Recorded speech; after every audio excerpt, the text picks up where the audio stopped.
Gonna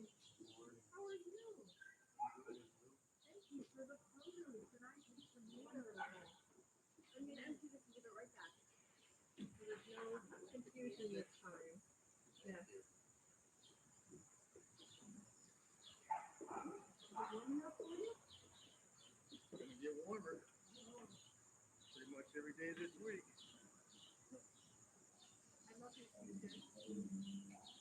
Oh, the rafting one? I used to go down to West Virginia a lot to climb in whitewater, but my name shot out. I'm getting too old.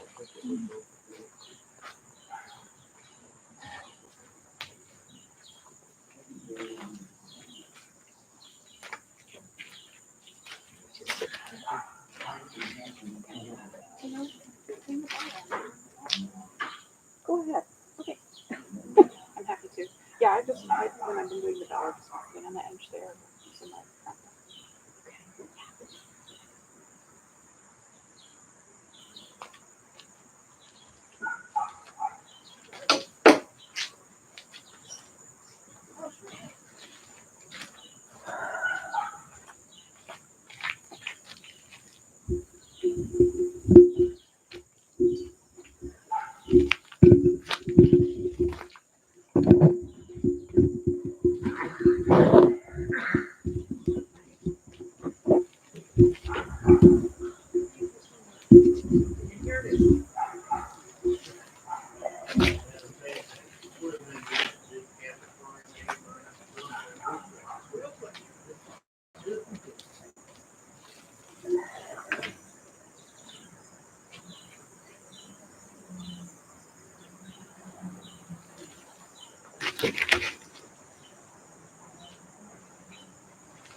Gata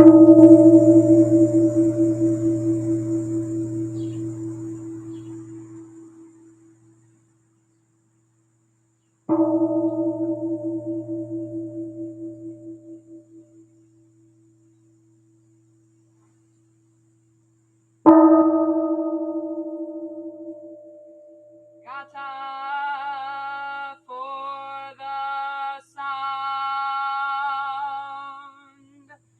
of the bell.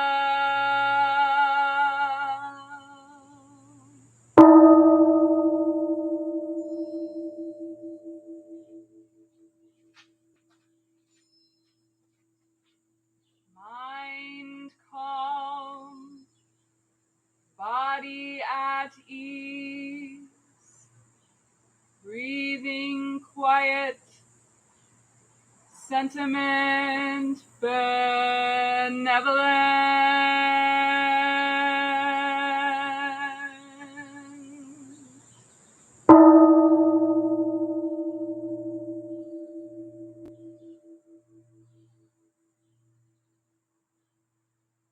Dharma friends, sitting still in vital silence,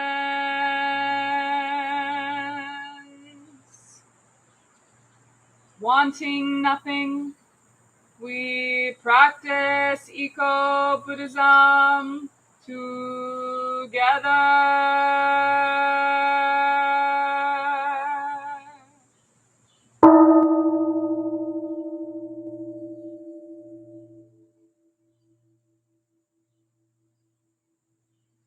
The sound of the temple bell booms for all to cease from conflict.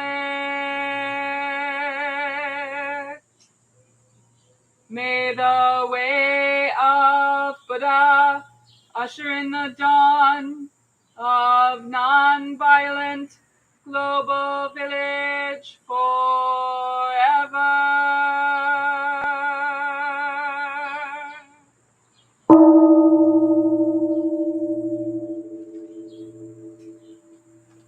Here is the after sound of the bell.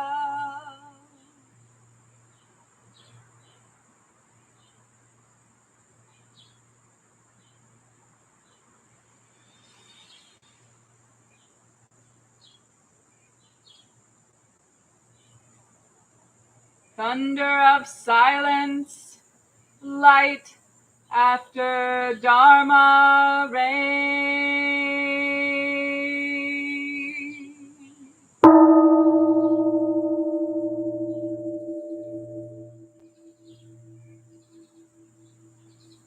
Om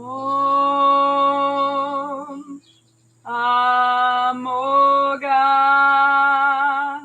Vairochana Maha Mudra Mani Padma Jivala Pravartaya.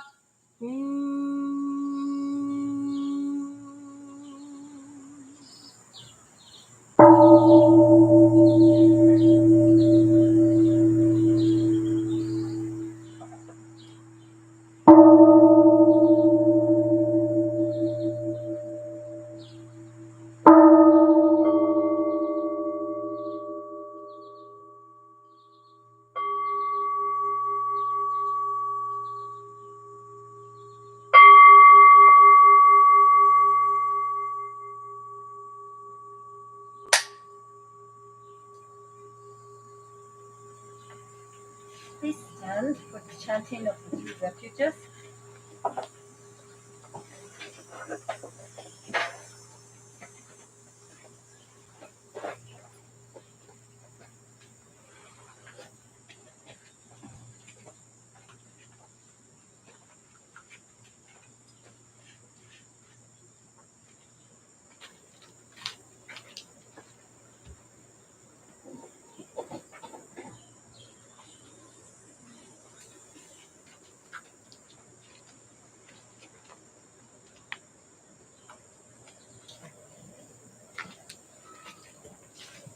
For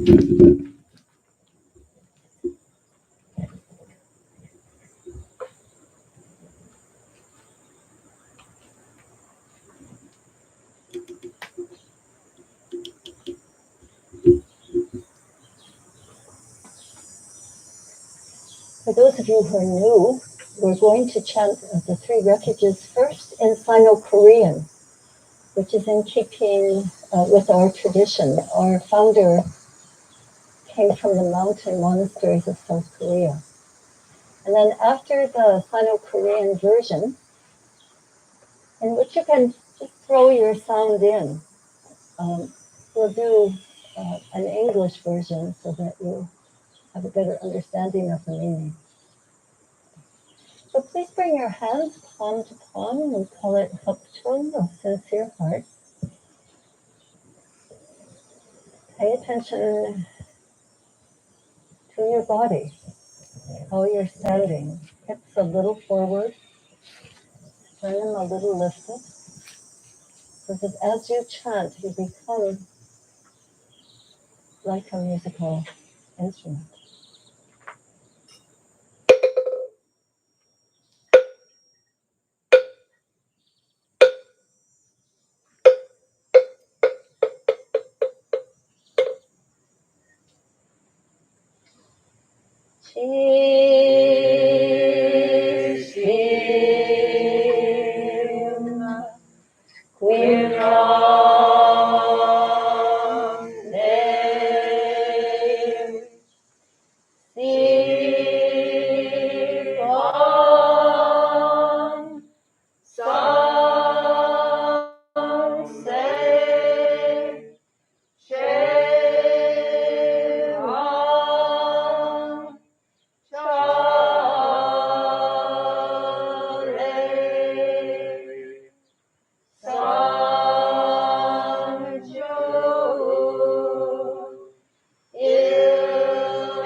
And please repeat the English after me. I go for refuge to the Buddha. I go for refuge to the Buddha And resolve with all beings.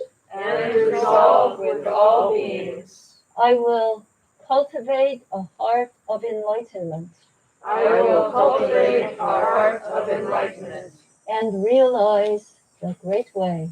and realize the great way.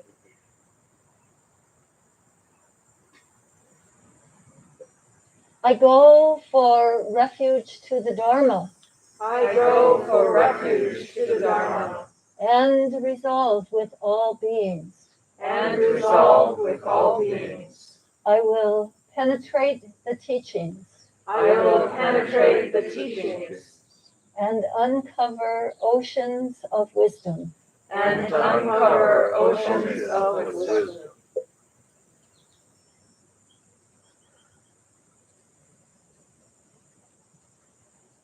I go for refuge to the Sangha I go for refuge to the Sangha and resolve with all beings. and resolve with all beings. I will seek peace and happiness for the many I will seek peace and happiness for the many and transform this world into Buddha lands unimpeded. and transform this world into Buddha lands unimpeded.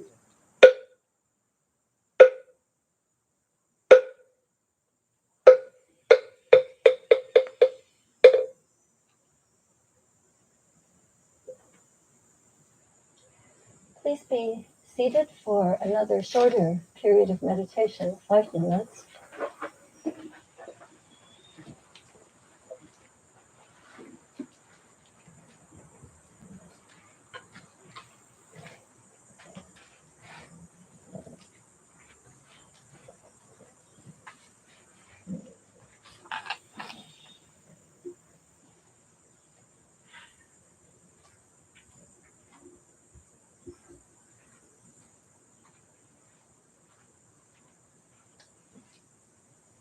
Consciously fine-tune your posture. It makes much difference to our state of mind when our body is aligned. So just gently moving the hip bones a little forward, gently raising the sternum, releasing the shoulders down gently,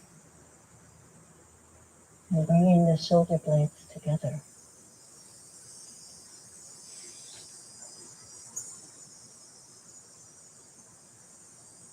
Begin to focus on the meditation practice you do, following the breathing, counting, or questioning, visualization. There are many ways. And we've been sitting for half an hour, so what we've done will affect this next 5 minutes.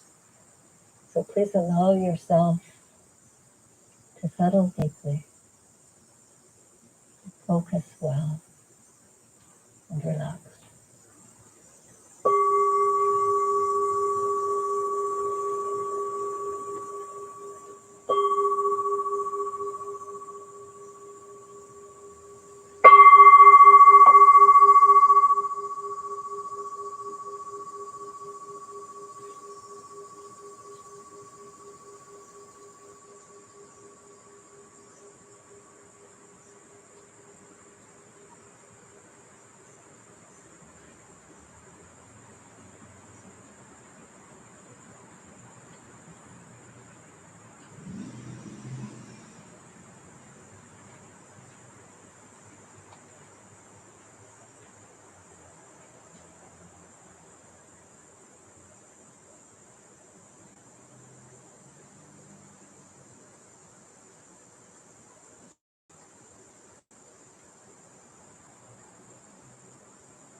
follow along with some simple stretching exercises, mindful exercises too. Mindfulness.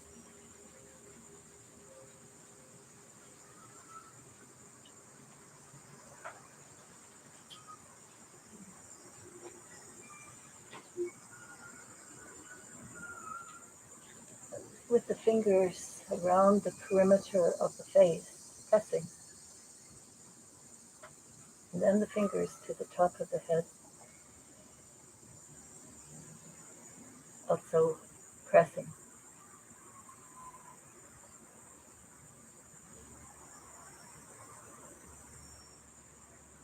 Taking the earlobes and stretching down. Squeezing a little too. Releasing and then taking the knuckle of the first finger just under the nose. Pressing there.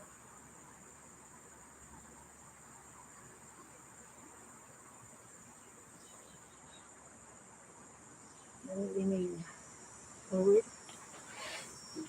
Chin back, eyes back.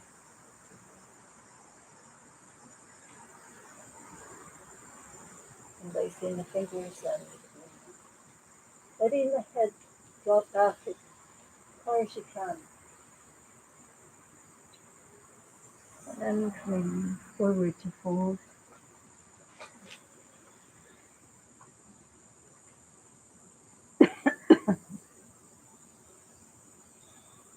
Breathing in the position. And then unfolding, inhaling, and exhale to the right, to my left.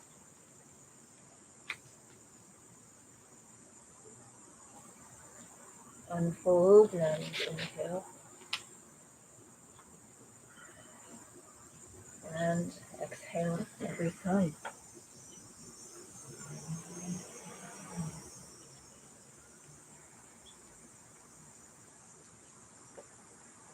And again, inhale.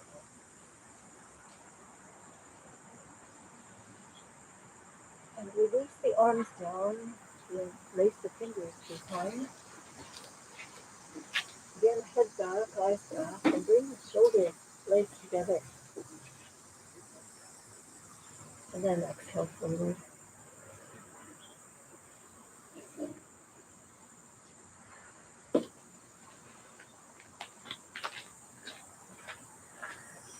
Consciously breathing in the position. And as you're up, straight, turn, twisting the spine. Eyes around as far as they can go. Then inhaling forward. And to the other side, twisting the spine. It's a kind of massage to the whole nervous system.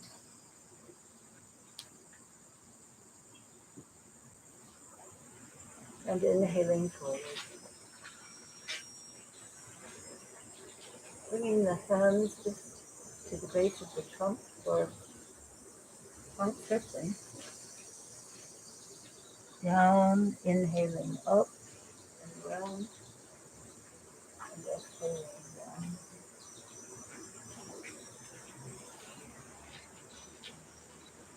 And reversing direction. Making this slow so as not to speed up ourselves any more than we already are.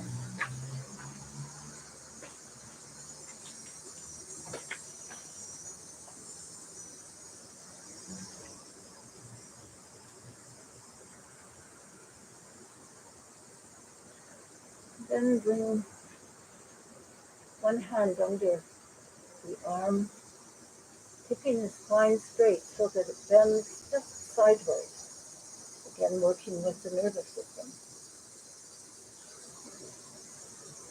Inhaling up and exhaling down, changing to the other side.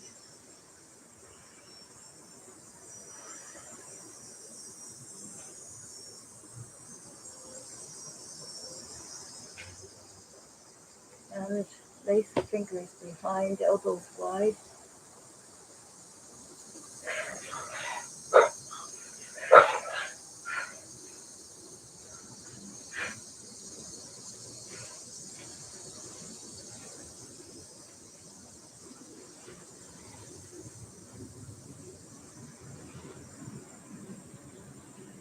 Point the fingers toward the head back, eyes back.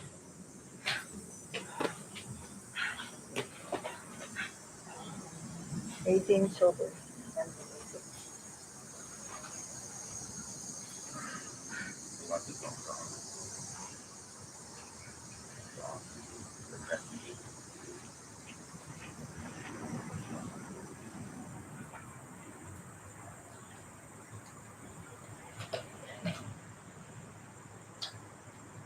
So please stretch your legs a little bit shaky. And,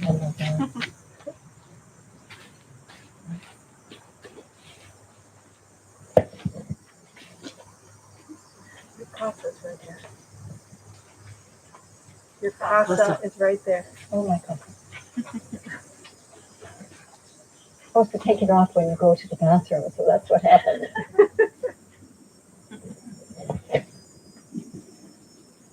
Okay, thank you. All right, would you please read the Dhammapada? This is Hayun, our Dharma teacher, who's been absent for a few weeks at the lovely, lovely Beaver Island in northern Michigan.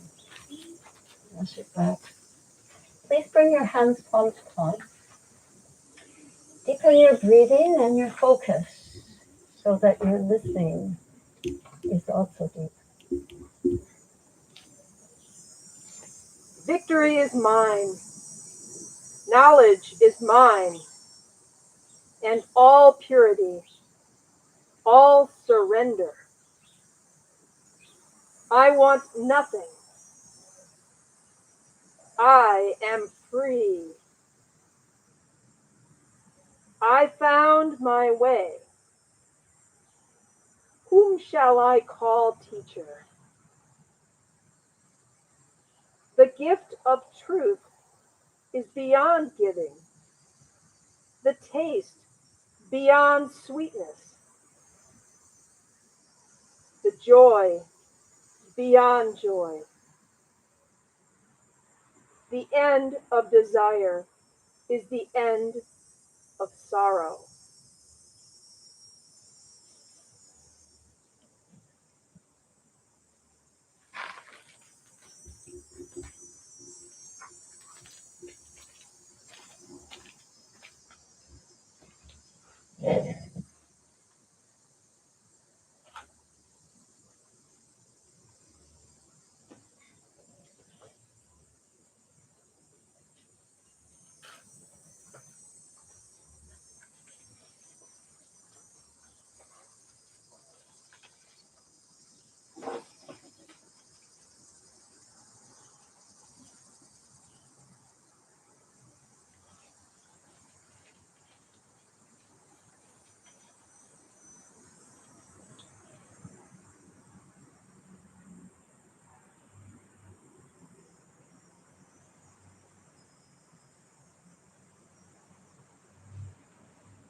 We hear the sound of traffic in the distance.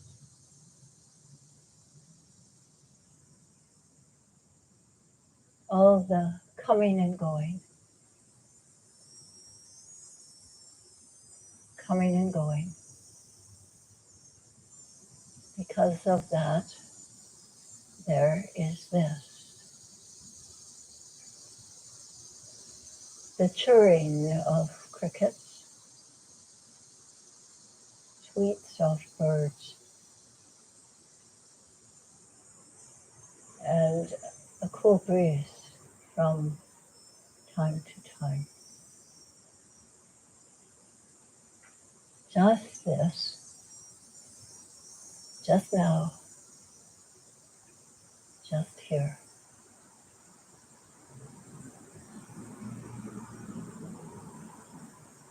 Welcome in from the 10 directions. And good morning, everyone. Good morning. Good morning, Hajisanim.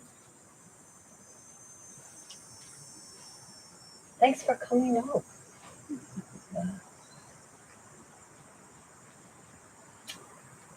as I've been doing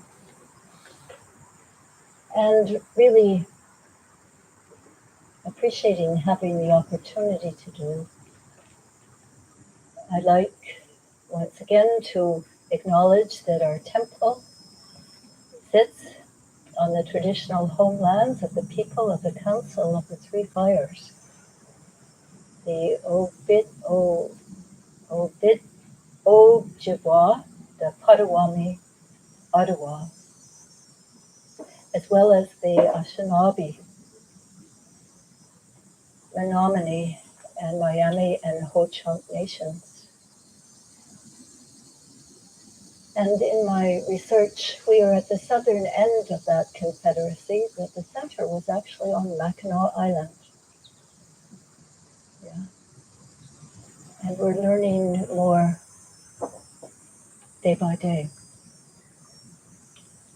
Also in the spirit of acknowledging that our temple building here at 1214 Packard, our original one at 951 Woodlawn, and the whole street of Woodlawn, south of Packard, these were the homes of African American people.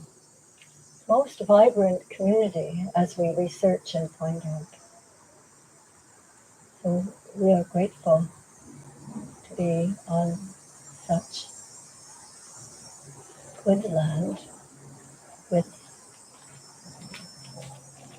these ancestors.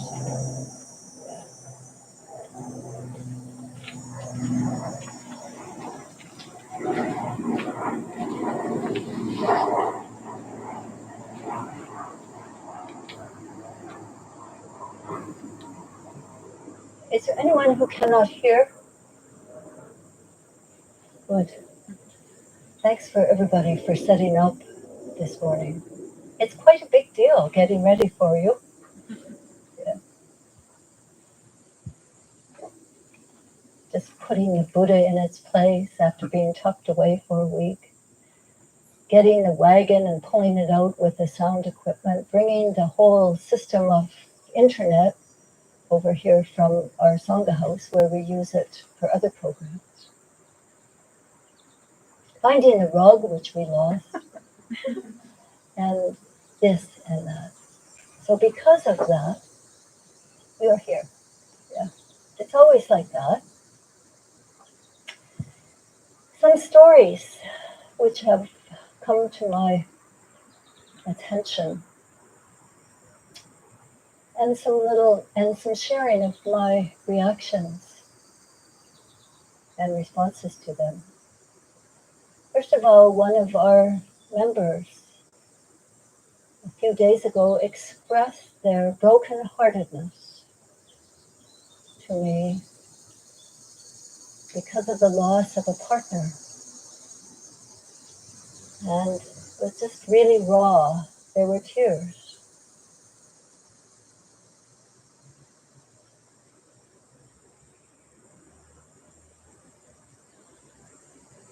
It was hard to reassure and say, well, just do this or that, but only to be present. So I felt sad. Two of our residents are physically feeling a great deal of pain. I think emotionally too sometimes. And it keeps going on. Seems unstoppable. And I feel very sorry. And also, sometimes I get a little angry and irritated because it doesn't seem like it's ending and can stop. Our BSCW, which is our greater organization, is struggling. We had some incidents around this time last year, even before that, and they're still going on. And we are working really hard with them, but they're still going on. It feels like it might be 25 years to straighten the crooked the first thing to do is to straighten ourselves. And so we have a lot of work, and it's like 5 steps forward and 3 steps back.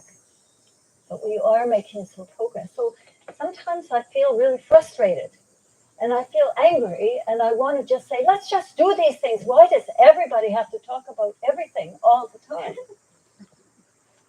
Yet, the next story is my son-in-law.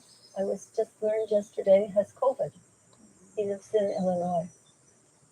That means the whole possibility of his wife, my daughter, and their 4 children are involved, and their community. And at first I got angry, and this is my issue. This is because he refuses to get vaccinated. And I realized, anger is really not the solution. Always, what is the solution? So perplexed, fearful.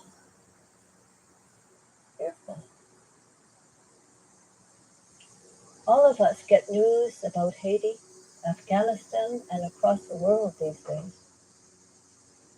Scary. Feel helpless. Try to do something. And generally, I feel a sense of anxiety from someone who came yesterday, shared with me their great loneliness through this pandemic time.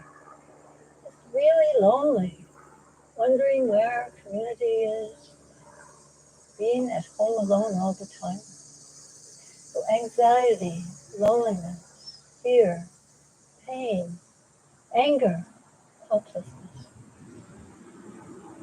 And when I feel all those things and feel other people feeling the same many times,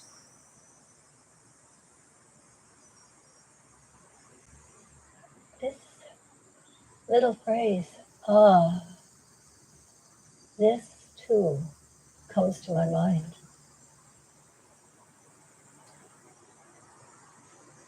And I feel what in Buddhism we call bodhicitta spirit. It's the spirit of wanting to help, longing to help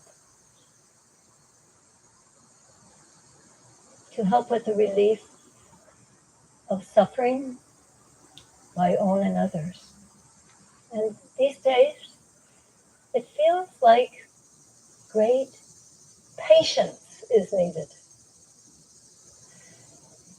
Patience to trump all the unskillful things that come up in me and in us. Patience that comes from reframing our attitude toward the discomfort we feel. Reframing our attitude toward the discomfort we feel. 1. Seeing that the situations are very complex. It's never just that guy. So learning to see and bring forth understanding from the situation is another calling upon patience. And then the patience that comes from developing tolerance. And there's a lovely poem from Basho. Let's see if I wrote it down somewhere. I'll try to remember. It's very, very short. And he was on a pilgrimage, like as we all are, and one night took shelter with a frontier guard who had a very, very humble place where his horse stayed in the same room as he did. And Basho got up place to lie down his body and rest, right just beside the horse. And so the poem came out of him. He's a great one for haiku, but I can't remember it exactly, but it was something like pissing, fleas, flies, stink. I'm learning to be with it. So in some sense, we all have our version of pissing, stink, flies and fleas. And one of the ancestors in our Korean tradition, in a story that I often used to tell when I taught the meditation course, is that it's a really hot day like this, and he's got his temple clothing on that looks like a winter temple clothing. It's hot, and he's standing straight in the sun, so he must be really, really hot. And there's a young man who's selling cabbages nearby who he shouts out to him, "Old monk, what are you doing?" Because he's standing with this winter jacket in the hot sun. And let's see. The old monk points up. "What's up there?" shouts the young man. "Sun," says the old monk. "So what, sun?" says the young man. He says, "I'm standing still under this hot sun, so these fleas and lice can get a rest." And the young man, "Oh my gosh, that is gross." I mean,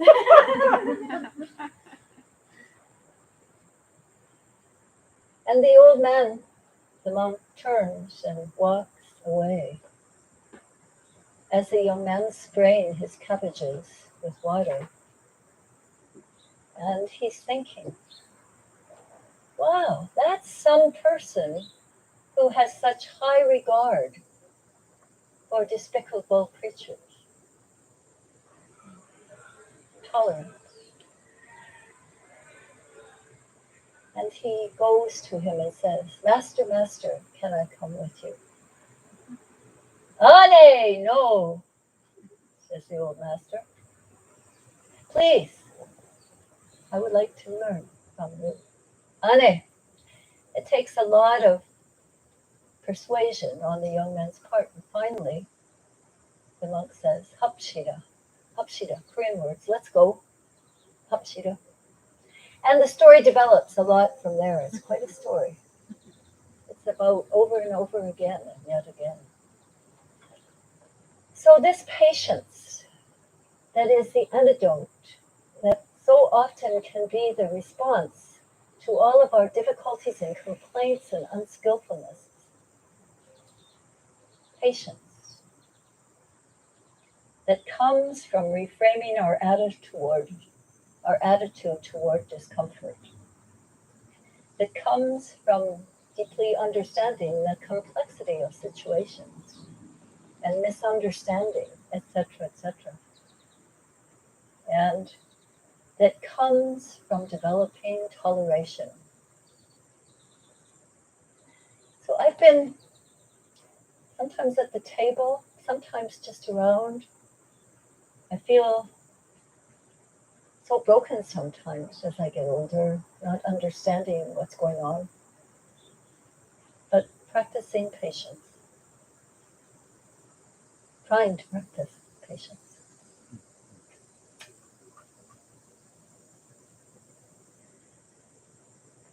There's a little formula to help us with it when we feel triggered, to stop, and to look deeply. This, too, again. Soften and respond. Yeah.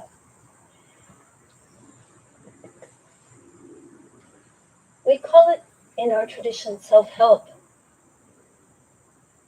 our teacher, the one who came from the mountain monasteries of South Korea, used to say, what we do is self-help. It's like the gas station. We go to the self-help pump. We don't go to the full-service pump. In our practice, we're not looking outside for some full service from something else. We're looking inside and working with what we've got. If we look at the Buddha, it's interesting to look at his life for some guidance on our life. First of all, as a young child, he was given the best education by his father and the scholars of the kingdom they lived in.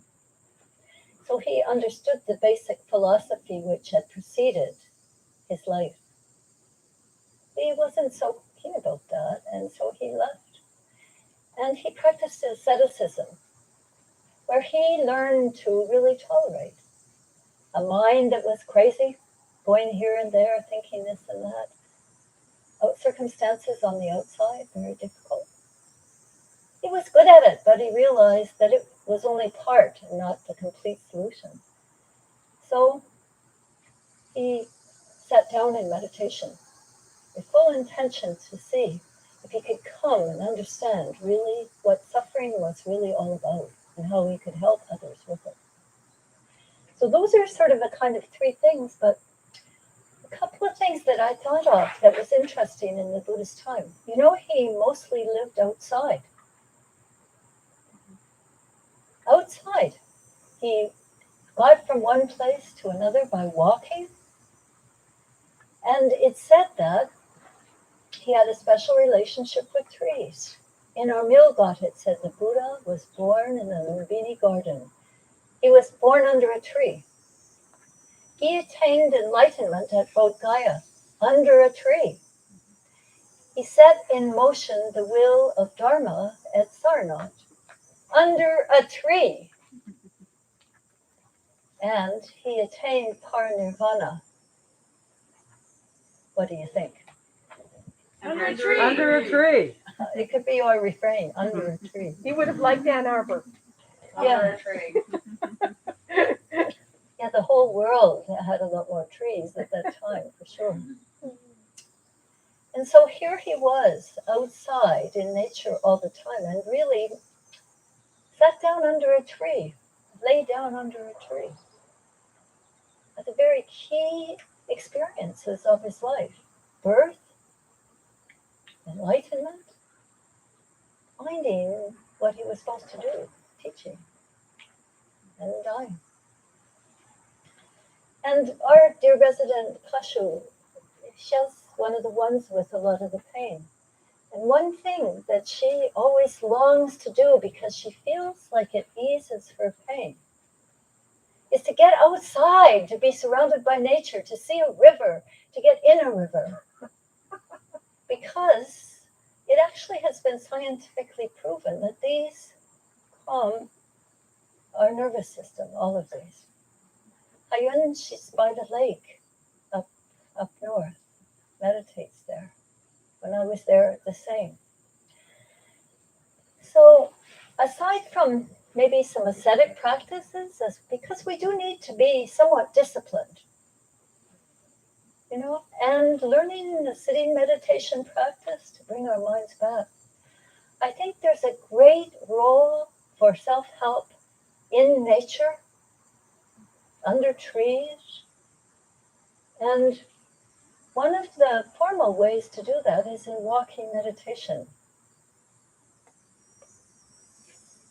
It's interesting to me that this year of pandemic, going on more than a year, that I've done more walking than I have the whole rest of my life.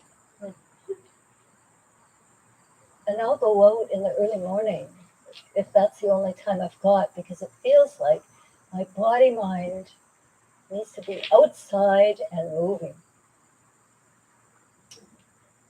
So, of course, I'm not saying you have to do this, because when you come here, it's always take what's useful and leave the rest. Okay, so one day, some years ago, one of our first members, who's a doctor in Grass Lake now, and still is a member, though we don't see him very often, he went on a retreat with Thich Nhat Hanh. I'm pretty sure most of you have heard about Thich Nhat Hanh. He's the foremost Vietnamese Buddhist teacher who has made Buddhist teachings very user-friendly and Buddhist practices very user-friendly for us.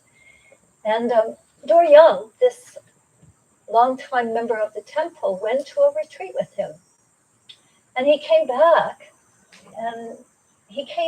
especially to me to tell me that he had done this retreat, and he said, Thich Nhat Hanh just does walking meditation.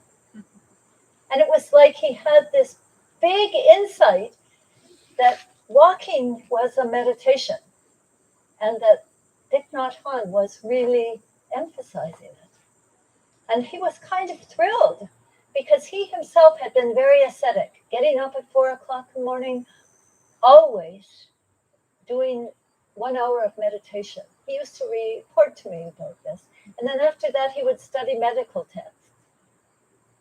Because doctors have to keep up with so much. I guess we all have to keep up with so much. But he would do that. And after he spent this retreat with Thich Nhat Hanh, he ended up being outside doing walking meditation much more. And he was thrilled. So I got out for today because my theme was, I think, patience, because that's what I've been trying to develop. But also I wanted to share the walking meditation because it's been so valuable for me and etc. So I got my old book, which I've had for, let's see when it was published. I used to always get the latest Buddhist books. 1996, yeah. So it's called The Long Road Turns to Joy, A Guide to Walking Meditation. And I picked some things, just some shorts that I would like to share with you. And then yesterday, on 2 occasions, 3 of us made a walking meditation path all around the temple ground. So we're actually going to go out after I read these things to you and do a slow walking meditation. I tried to put it in the shade as much as possible. Okay, ready? Can I stand up? And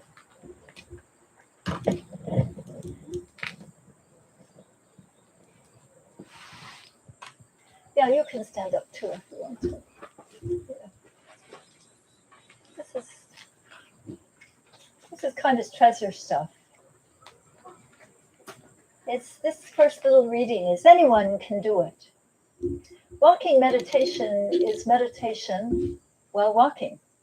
We walk slowly in a relaxed way, keeping a light smile on our lips. When we practice this way, we begin to feel deeply at ease, and our steps are those of the most secure person on earth. Just connect with the earth a little bit right now. All our sorrows and anxieties can drop away, and peace and joy fill our hearts. Anyone can do it. It only takes a little time, a little mindfulness, and the wish to be happy and at ease. Reading number 2, the present moment. The Buddha was asked, "What do you and your disciples practice?" And he replied, "We sit, we walk, and we eat." The questioner continued, "But sir, everyone sits, walks, and eats." The Buddha told him, "When we sit, we know we are sitting. When we walk, we know we are walking. When we eat, we know we are eating." Most of the time, we are lost in the past or carried away by the future. When we mindfully deeply, are in touch with the present moment, our understanding of what is going on deepens. And we begin to be filled with acceptance, joy, peace, and love. The third reading,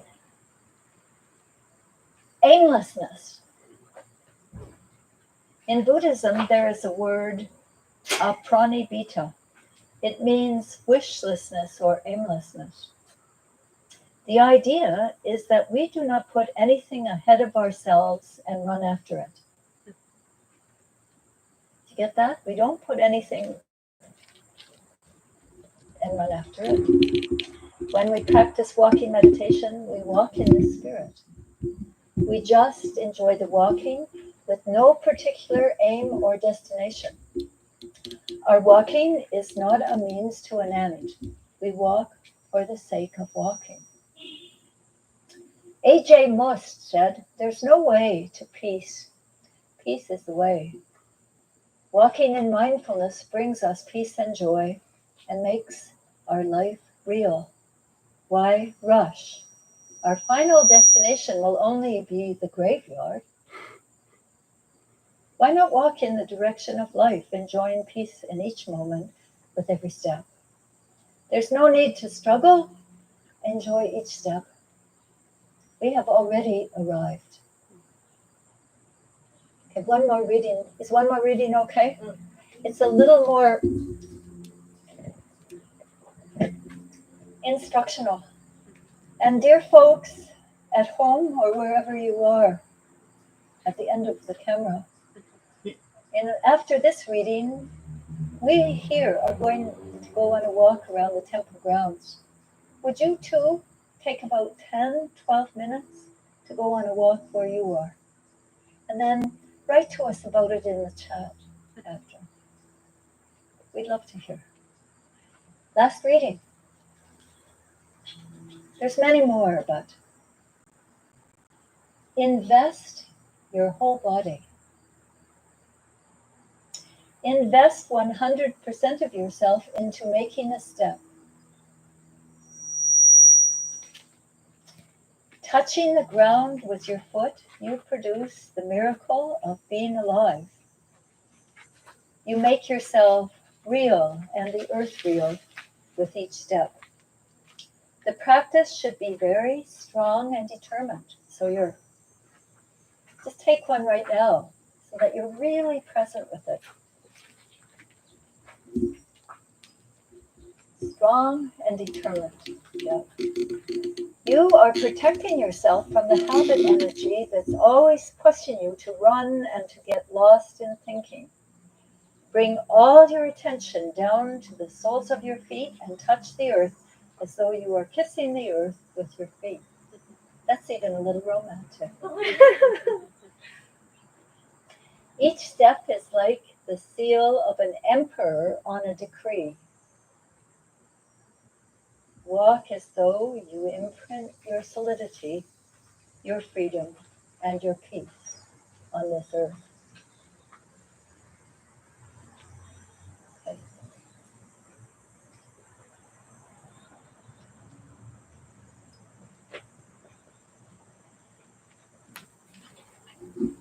I'm going to get my...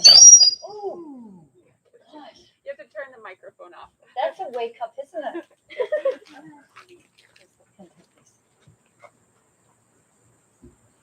If you cross the, that's what causes it. There we go. Okay, so I'm going to walk down and we'll go around the path and hope you'll enjoy it. Bring all your senses and your footsteps to each moment. And then we'll just share one thing that resonated with us, especially, or nothing. We get that.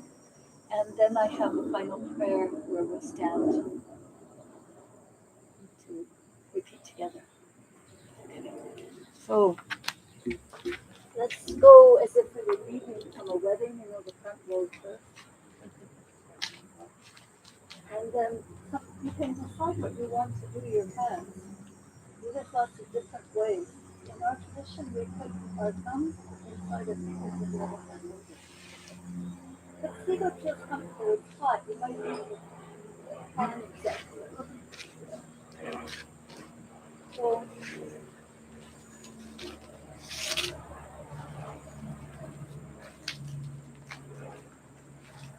how do you take this up, using on board?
I'm going to pass this around, and you could just make a comment, or you could just pass it on.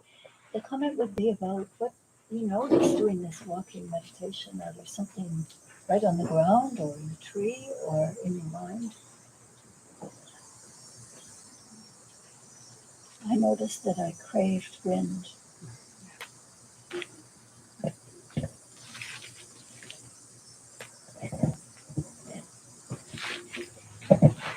I noticed the plants that came along earlier in the season and are now starting to fade away. And then there's the second prime plants that are doing good still. Thank you. I thought, oh, I have to clean that pond. So I might have gotten distracted.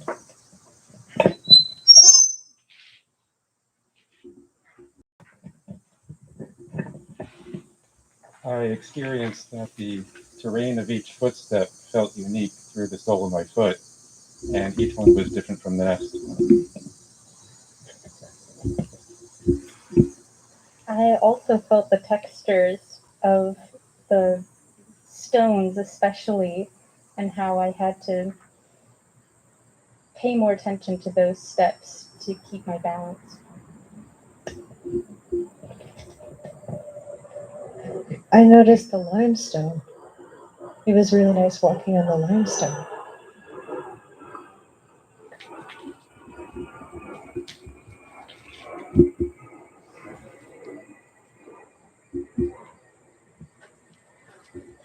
I noticed how much I liked walking better when we did that exercise instead of just trying to get to the next place. I noticed that for me it was hard because I usually never walk that slow. But then once we got over where the chicken and the duck were, I noticed that I was more in tune to where I was going. I also noticed how different parts of the ground felt different, and I never noticed before how heavy my body felt.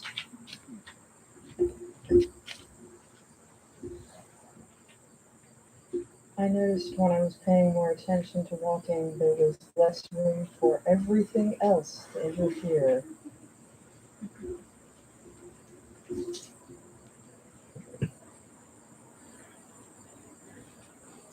I was astonished by the stone pathway on the garden side of the building.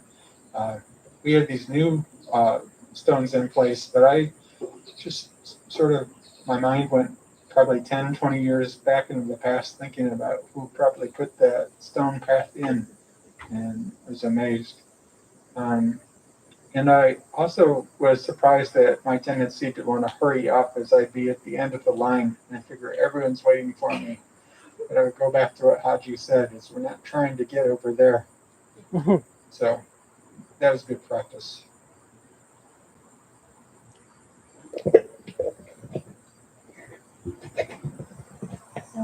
After a while, I started saying kiss every time I stepped, and that helped me stay focused on my feet longer.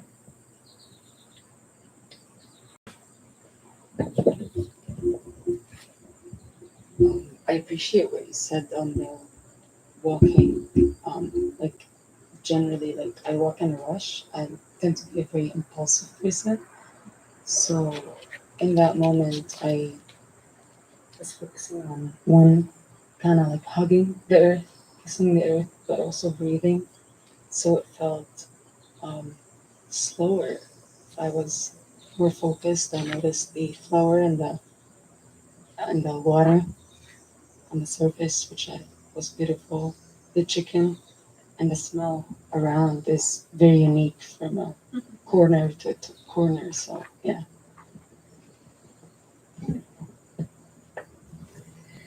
I noticed how the weight of my body was directly related to how my feet were sounding when I was touching nature.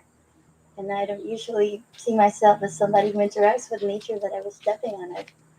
So that's what I noticed.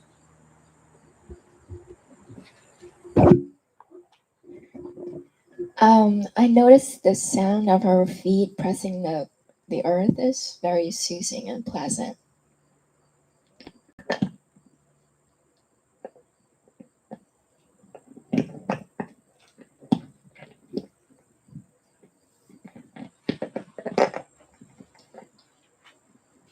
I noticed that it was more difficult than usual to keep my balance if I didn't keep my stride even, or if I changed it somehow.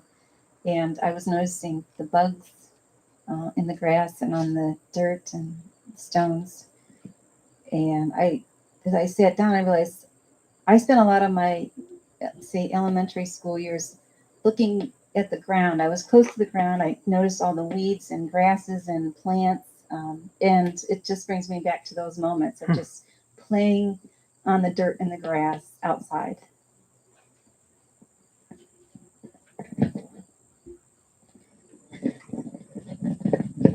I noticed two things. One, I didn't feel the breeze on me like I usually do when I'm working. And two, the chickens look confused.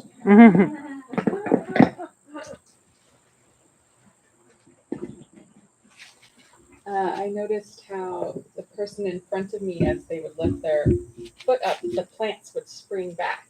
And then I was thinking about they were doing that same thing when I was stepping on them. I noticed shiitake mushrooms going from our log back there. Very exciting. You saw me jump out of line. That was why.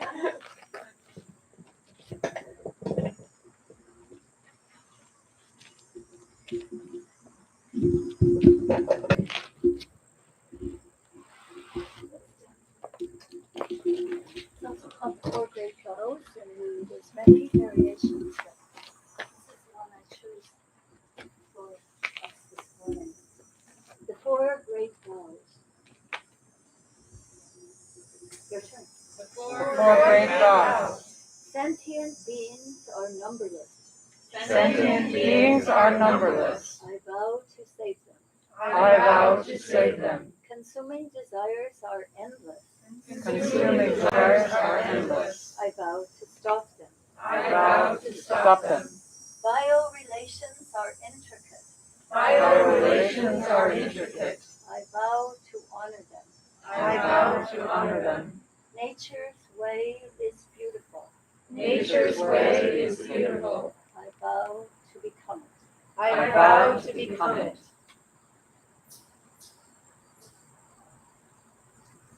Can you just offer Sure. a little announcement? Sure. Good morning, everyone. Thank you so much for coming on what can only be described as one of the dog days of summer. I resonate with the old monk. He stands out with his robe. Hopefully there are no lice or fleas, but if they are, I hope they're happy. So a couple things going on at the temple we wanted to share with you. First, we wanted to let you know that next week after this morning service, we'll have our morning service at 10 a.m. And then at noon, we were going to have what's called the Ulambana service, Ulambana, which is a moment for us to commemorate and bear witness together to momentous events in our lives. So if someone has passed on in your life or who another kind of serious moment, we have a service to really commemorate that. So it's at noon next week, right here at this spot. Was there anything more you wanted to say about the service? There's a sign up sheet right on the little table there if you're interested in participating. And Joswa, our junior Dharma teacher, is conducting the service, so she will be sending you some information and she'll answer questions if you have any. So the other thing is, as you were walking, you might have noticed our beautiful gardens, both flower gardens and vegetable gardens. Every Saturday between 3 and 5 p.m., we have a garden team that comes that actually works on the gardens each week together. And it's just a wonderful mindfulness practice, especially during these COVID times.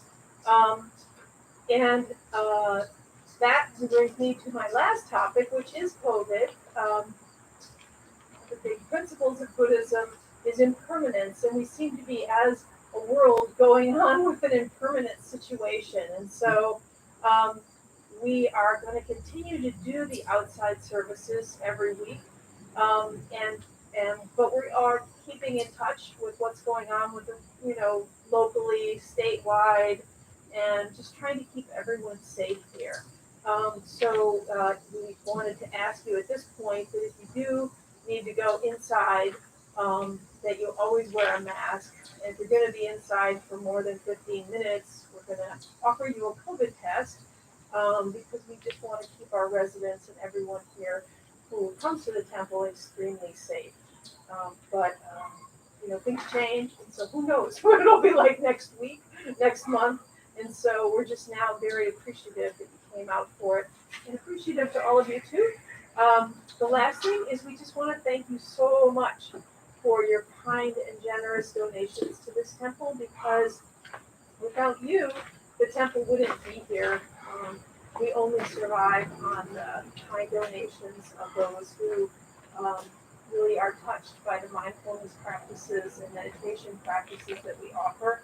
We're hoping in the fall to offer some meditation courses. We will be offering meditation courses, and just the question is whether they will be online or in person. And so we'll let you know as we get closer.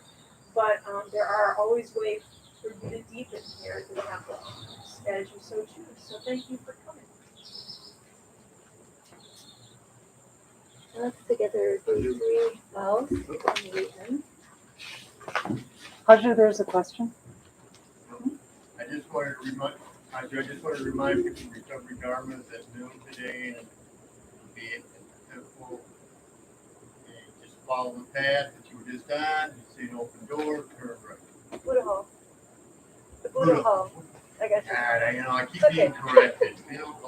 Buddha Hall. That's what they call it.